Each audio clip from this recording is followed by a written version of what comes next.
Welcome to the Costello Coaching Podcast, where we talk about developing the human within the athlete. My vision is to enhance people's performance in all aspects of their lives. I hope you enjoy.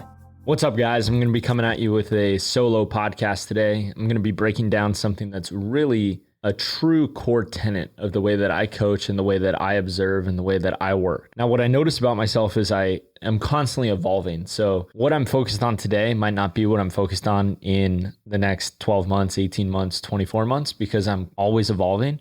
But right now, what I'm really excited to share with you is something that is really helping so many of my athletes, and the people that I coach and the people that I influence are really being moved by this concept. Now, this concept I'm going to share with you today is interchangeable for pretty much anyone in any situation. So I think there's going to be a lot of momentum that can be built off of this way of thinking. Now, what I'm going to do is I'm going to try to equip you with a skill and technique in order to really learn how to frame and reframe situations that you're in. So if you have a goal in mind and you're not really hitting it, maybe this will help you utilize to get there faster. Maybe you beat yourself up after performances on the field or in the office or wherever your performance is.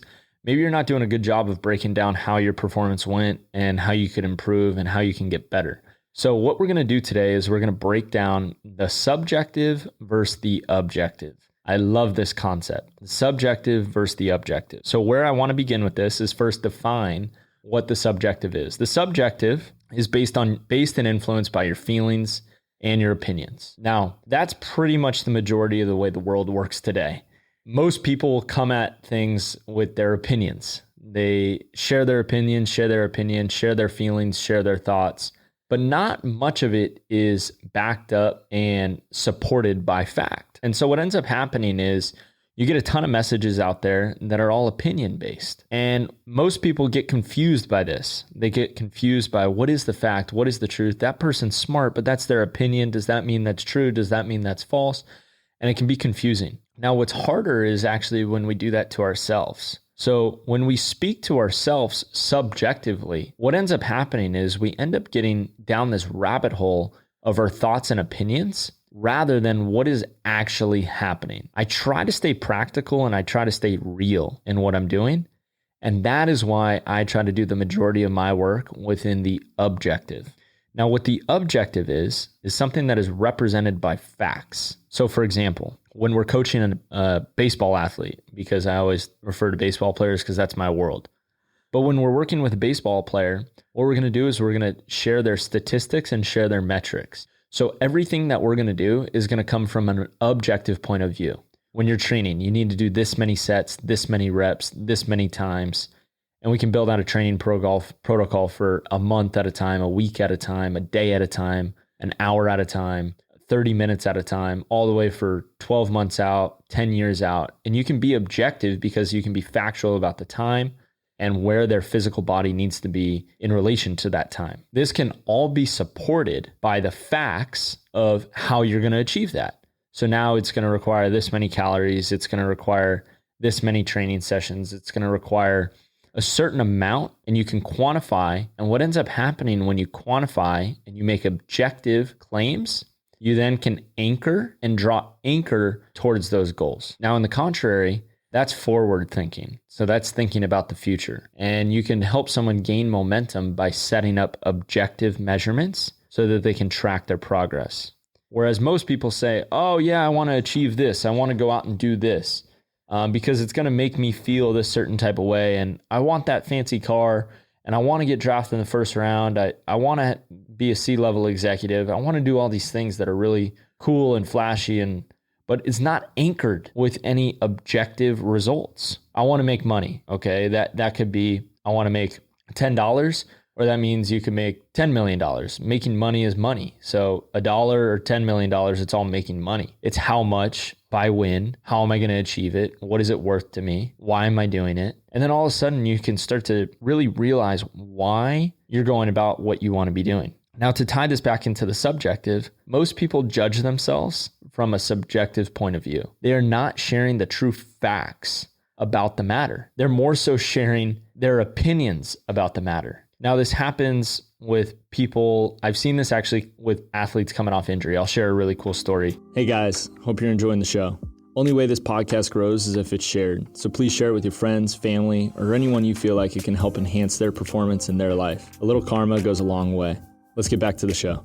So I had an athlete, they had a bone defect in their knee, and the big thing was this athlete was in rehabilitation for 8 months prior to meeting me. He was very unsure about what was happening within his knee, but he was with some of the best physical therapists in the world, and they were really taking care of him. He had done everything. He had checked all the boxes. He had been cleared by multiple doctors for the past month. And I told him, I said, so what is your fear associated with this right now? And he was looking at me and he was really wondering, well, what is my fear? He's like, well, if I go to backhand a ground ball and I plant my right foot, I'm really afraid that my knee's going to give out. I said, okay, that's a realistic fear. That's okay to have that fear. And he felt comfortable after I said that because we addressed that it was okay to have the fear. But then he said to me, yeah, I'm just really unsure about, going all out at it. I said, so you've done incredible physical therapy. You've been disciplined to your routine. You've done all these things. We checked all the boxes. You did everything you possibly could, right? He said, yes. And then he told me that everyone had cleared him. I said, okay. Now I told him, what happens if you go out to field your first ground ball and you blow your knee out? What happens? Or what happens if the same exact injury happens to you again? And he looked at me and he was confused. I said, what happens? I said, do you do this whole process over again? He said, yeah, I'm probably going to have to do this whole process over again. I said, was it hard? He said, yeah, it was really hard. I said, well, you've already lived it. You've already been through it. I really believe that you'll be able to achieve it if you have to go through it again. So is that worth it now? If you have to go through it again, you'd actually probably do it faster because you know exactly what you need to do, how much you need to do it.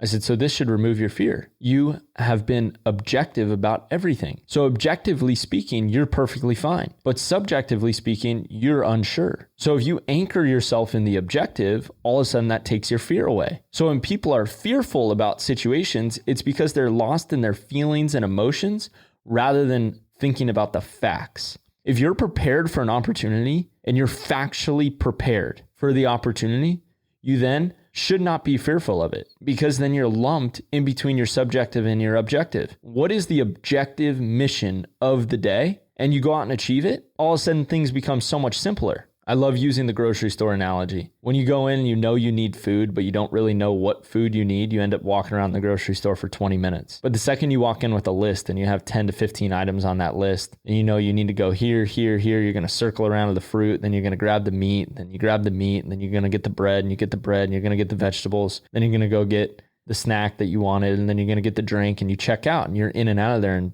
5-10 minutes. But you go unsure subjectively, oh, I feel like having this, I think I should have that, that looks good.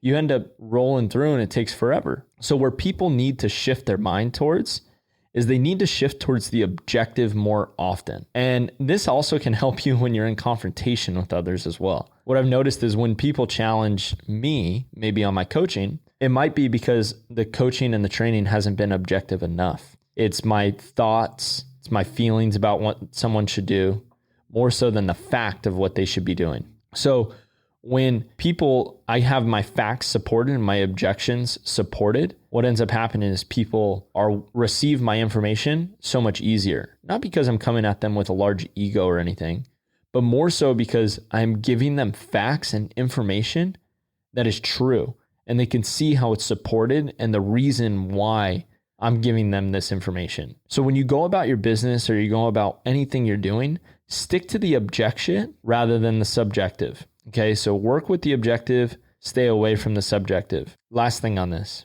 relationally, whether you're a parent listening to this or a young athlete or an entrepreneur, whoever you are, wherever you are in your walk of life, just know this. Most conversations that are held in emotion are going to be based on opinions and feelings. So don't let the opinions and feelings of others dictate completely the way you do what you do, and don't blend the two. So when I say blend the two, I mean don't blend the subjective and the objective. Keep them separate, and then you can really have a true lens at the way you look at things. So in closing, the way we have our athletes work with this is we have them journal after their performance. So we write down all their subjective thoughts. I felt like I played really well. I did this, I did this, I did this. And they list out everything, why they played well. And then on the objective, what are the facts? What were the statistics? Well, I got 2 hits.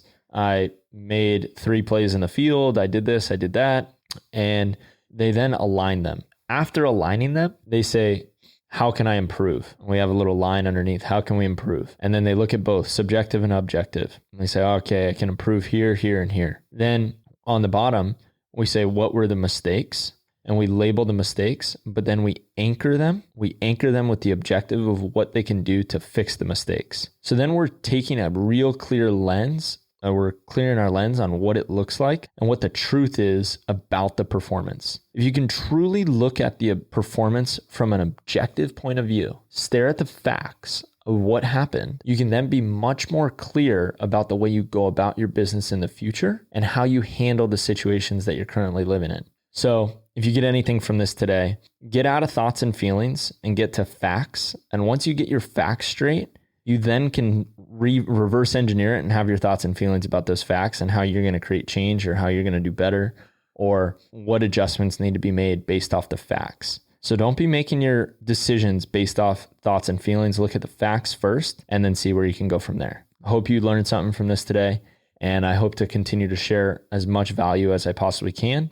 If you have any thoughts, please leave a comment. Please subscribe to this, and we'll be back at it with another episode next week. Hey guys, thanks for listening to the show. I hope you benefited from this. Give the show a follow, share it, and comment what you'd like to hear more of so we can help more people perform in all aspects of their lives.